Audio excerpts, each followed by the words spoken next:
Hello, everybody. This is Mr. Gaming Godfather, Gaming Godfather on Xbox Live.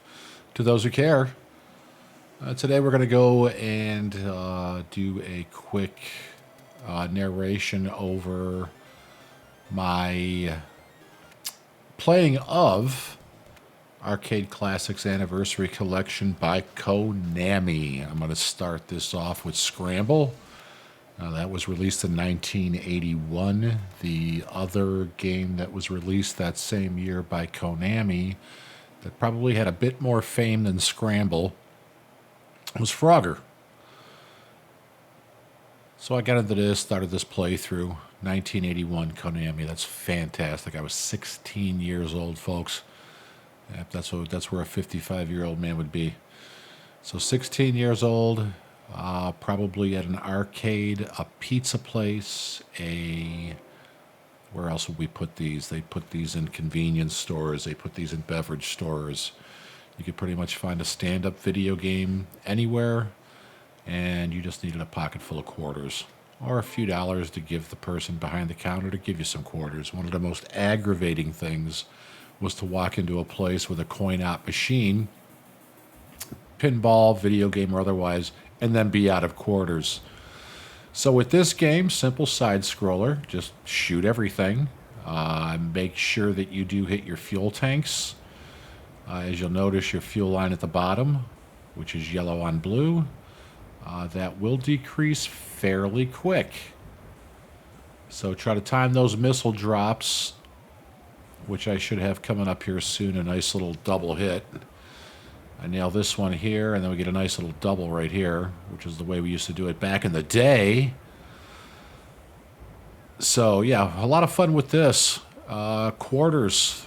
There was no $60 games that you popped into your console or downloaded onto your console. This was get yourself a handful of quarters, put them in the slot, start playing. Sometimes you could play like this, where you're having an actual halfway decent game. I can't believe how well I'm doing here, considering I haven't played it in eons. But to come in here and then do this, say it's a quarter and you're getting 3 minutes worth of entertainment out of that quarter, that dollar's not going very far, especially for an era when, back in 1981, let's see, gasoline was... Oh, 19-inch color TV, $399.95. How about that? This information is from thepeoplehistory.com. Nice place to pop up real quick of what's happened in certain years. So as you see, this game gets a little bit more difficult as you go. This is where I meet my demise. And it's a difficult area. Now, with the reflexes and all that some people may have, you could get through this pretty easy. My problem is the lack of shooting. There is a turbo setting, I believe, on most of these Konami games in this Anniversary Edition. So let's see. So an average cost of a new home in 1981, $78,200. The median price of an existing home was $66,400. Gallon of gasoline, $1.25. So let's see, the average house price was $24,188. That's in the UK. I'm sorry, I gotta pay attention to what I'm reading here. So yeah, interesting times. Pound of turkey, 55 cents. Men's leather jacket, $129.99. In Wellsboro, Pennsylvania, a log cabin on 5 acres with 3 bedrooms and 1 bath, $19,900. Then you can go ahead and buy yourself your stand-up scramble machine and put that in your $19,900 home. Then you don't have to feed it quarters. You can just click credits galore. So here, I don't know if I just gave up or wanted to move on, see what was next coming up on the list of things here. So yeah, 16 years old, figuring on not game playing was probably starting to wane a bit, although that was a big era of the arcade. So you'd go there to meet girls, play video games, and whatever. Minimum wage was $3.35. So if I worked a 40-hour week, I would take home, what the hell was it? It was $110 after taxes were taken out. That would be my take-home pay for a 40-hour week back in 1981. If I got 40 hours, as a matter of fact. I'm sorry, 1981, that was 16 years old, so no, I don't think I could work 40 hours yet. But we're jumping up to 1985 with Twin Bee, another one of Konami's hits. Another arcade game, another quarter feeder, one that I don't believe I played much of. So this is fairly new to me playing in this game. Let's see, at that time, price of a new house, that jumped up a bit, $89,330. The price of an existing home, $75,500, so that went up from $66 over the 4-year span that we're talking with this game. Let's see, gallon of gasoline. Let's see, where's the American price? There it is, $1.09. It was actually less expensive, if this is correct. So what I would do with these games is I was plugging in 55 credits because I'm 55 years old, so just to be a smart ass, I think. I'm not quite sure. A beanbag lounger, or as they were just called, a beanbag chair, giant beanbag, $39.99. Ribeye steak, $3.89 per pound. A 2-bedroom condo overlooking the lake in Elyria, Ohio, which I think would be tough to do because Elyria doesn't border on the lake. $59.9. So there you have it. That's a little bit of 1985 as I plunder through on the wonderful Twin Bee. Not sure how often I would have played this with actually 2 players. A lot of times we would use these as the time killers they are today at the movie theater. There's not too many movie theaters nowadays that don't have a small arcade, so you can kill some time before your movie starts. So those were the times that you'd have the opportunity to play these in 2-player if you actually had the extra cash to do so.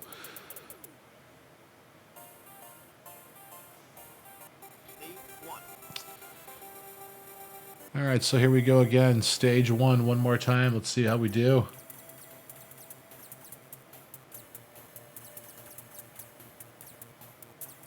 So let's see, between that time, and this is off of the Wikipedia of a list of Konami games, so you can go ahead and look it up and get all the details for all of them. But let's see, 1982, Time Pilot, I would believe, be the only one in that list, which is short. There was only 4 games that year, which I believe is at the time when the downturn was happening in gaming, which was a perfect timing because that's when I started getting hotter and heavier into dating. But any hoot, as we go. 1983. Let's see. Track and Field. That was an awesome game. That was the one where you learned how to play it with that comb in your back pocket. Yeah, I wish I could give you a little bit of what's going on in that game because I'm not quite sure what the whole point of bouncing the bells around, if there's any, if there's a benefit to capture them at certain colors. I did finally figure out how to nail the stuff on the sides, though. See, I don't think I wanted to shoot those bells. I think things were coming at me, and that's how the bells got shot. Now, just consecutives appear to give you higher and higher points. Yeah, look at that. Got 10 grand for that one. And a high score.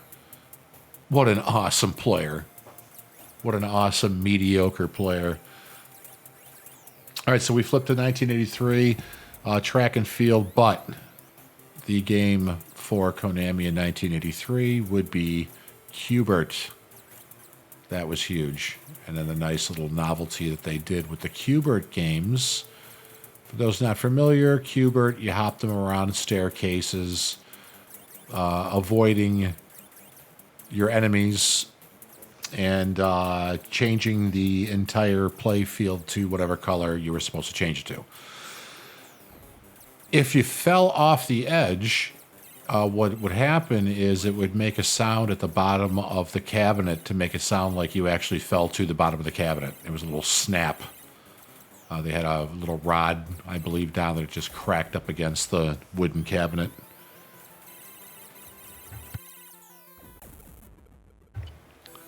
So that one was a lot of fun to play just for the novelty and see how many times you can get that to happen. I believe when the enemies went off the side, you got it as well. So look at me rocking and rolling, putting my initials in Twin Bee, which will be GYMM because this one actually went 4 characters. My initials were usually JL and whoever I was dating at the time. So if it was, say, Dawn, JLD, Jim loves Dawn, because we fell in love so easy back then.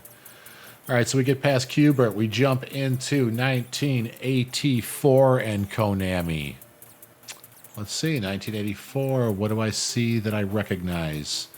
Gradius sounds very familiar. There was a ping pong game. Russian Attack. Remember that one very well. That was an awesome side-scroll shooter that could be played multiplayer as well. This way they can get their 50 cents at a time. Then the most awesome thing that came out was the continue button. Nothing better than that. Just going in, continuing your game from where you left off.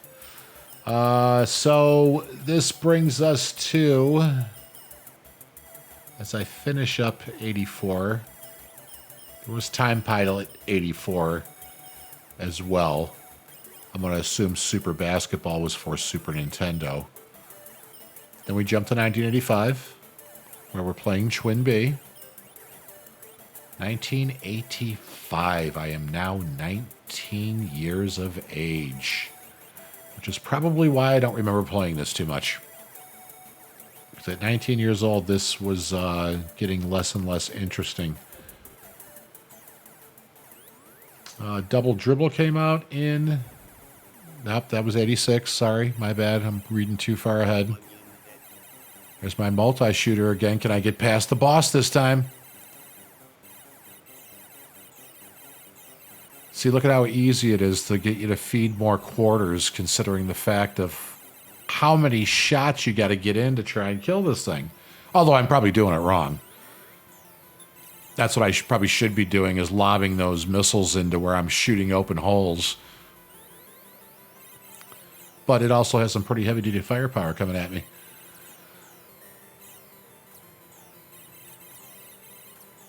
All right, so that will cover Konami up to 1985, and we'll be coming up. I think I'll be frustrated after the ending of this one. Oh, look at that. I did actually finish it. New high score, got to stage 2. Good for you, Jim. Because we're going to bounce out of this and go to Nemesis, which is going to be another Defender-style game. A little bit slower. The cute thing about that one is they added the detail where you can, on the side scroller, tilt your ship. So as you would steer it, when you move from left to right, which is actually up and down, your ship would tilt. So you could see the bottom and see the top. Oh, the 3D technology back in 1985, because yes, this is also a 1985 game. So there's several more games in this series of arcade classics. This one was released in April of 19, I believe, 2019. Double check that to be sure. April 18th, 2019 is when this was released, digital only. Came out with a series of games for the first release. My main reason for liking or knowing Konami so easily is the fact that I was a huge Castlevania fan. Loved that game, loved every iteration of it, would get it as soon as it came out. So here we go. A Defender style game, side scroll, a little slower, and just basically shoot everything. Now, I don't know if I'm tapping the A button to fire this or if I've got it set to an auto rapid fire setting. It'd be kind of tough for me to claim carpal tunnel on work when playing these things probably has a bit of a contributing factor to it. Okay, so I'm grabbing all of these, not understanding what that's doing and not realizing that I have a power-up button. I'm thinking it's score, and those pods that are dropped have nothing to do with your score. It's solely to move from speed up to missile to double to laser to multiple, and the question mark being a double shield. So it's mindless, good fun, dropping more quarters into machines. So put a clock on this and get an idea of how many quarters I would drop in and how much time I got. I'd be better off spending 50 cents, 99 cents at Mapletown to go see a movie, and get entertained for 2 hours rather than feeding quarters into these machines. But I chose to feed a lot of quarters in these machines. I was born at the wrong time. I became a teenager at the time when this became what it became. I had a big time preference for pinball, which is why you will see quite a bit of that on my channel, especially my earlier work on here, because of the fact that I needed the practice. And pinball games were short, easy to narrate, and I could work on getting my audio adjustments and everything in, discovering it's a lot more difficult to narrate live while you're playing, because of the fact that you do have to pause and concentrate on what you're doing from time to time. So with this is fairly mindless. So I'm also narrating after the fact, which makes it a heck of a lot easier. It's going to make it a lot easier for me to control what I'm doing. One of the things you can do on my channel is go and there's like an About Me section, which really isn't about me. It's about my collection of Xbox digital games. As you notice, I'm still side-scrolling on this and not using my power-ups. I believe on the Xbox controller, it is the X button. So maybe I'll figure it out, go back, play it again. We'll do another, maybe a little walkthrough or something on the game. But hey, everybody can tell what this is all about. Go shoot, shoot, shoot. I'm actually not doing bad for a single laser up to this point. So Life Force is one of the other games on here. Haunted Castle, Typhoon. They were going to come out with, I don't know if it's expansion packs, I believe, or just more games, singular, to add to it later. I'm not sure how they were going to work it out, but it looks like it's stalled. Which is kind of sad, but it is what it is. You can only do what you can do. Konami will obviously come out with something Castlevania-wise. It's probably just going to encompass all of their games in the Castlevania series, so that'll be worthwhile. Haunted Castle was kind of the beginnings of that, so you get a little taste here. I want to thank everybody for taking the time to watch it, especially if you got this far. That would have to mean that my narrative was actually halfway decent, because the gameplay sure as hell wasn't. So again, the channel, Mr. Gaming Godfather. I am Gaming Godfather on Xbox Live. This is going to go ahead and play itself out to the end, just showing some menus. There is the option of turning rapid fire on. would look like I was tapping my A button continuously to fire, which is not a fun way to do it. Turn rapid fire on, hold it down, because you're going to fire all the time anyway. B for missile, X for power up, so I was correct there. Y to insert coin, which I don't need to do since I pop it up to 55 credits. Kind of hard to run those out when you're not constantly playing. So there's Nemesis. And there's my little KONAMI. Thanks, guys. Talk to you again soon.